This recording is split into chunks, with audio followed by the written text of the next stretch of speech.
প্রিয় ভিউয়ার্স, আসসালামু আলাইকুম। সবাই কেমন আছেন? আশা করি সবাই ভালো আছেন। আলহামদুলিল্লাহ, আপনাদের দোয়ায় আমিও ভালো আছি। প্রিয় ভাইরা আমার, এসকে হার্বাল পেজের পক্ষ থেকে সবাইকে অভিনন্দন ও শুভেচ্ছা জানাচ্ছি। প্রিয় ভাইরা আমার, বাইরে যেহেতু প্রচুর গরম, এই গরমে কিছু কাজ একদমই করা নিষেধ।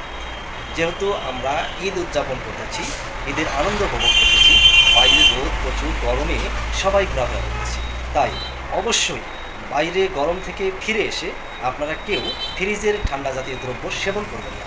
ফ্রিজের ঠান্ডা জাতীয় দ্রব্য সেবন করলে হিট স্ট্রোক হওয়ার সম্ভাবনা থাকতে পারে।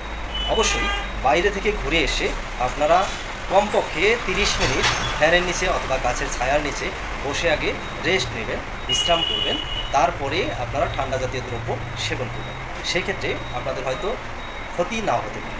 প্রিয় ভাই আমার, সবাই সাবধানে থাকুন, সুস্থ থাকুন, এই আশাবাদ ব্যক্ত করে এসকে হার্বাল পেজের পক্ষ থেকে আমি আবারও আপনাদেরকে অভিনন্দন ও শুভেচ্ছা জানিয়ে বিদায় নিচ্ছি।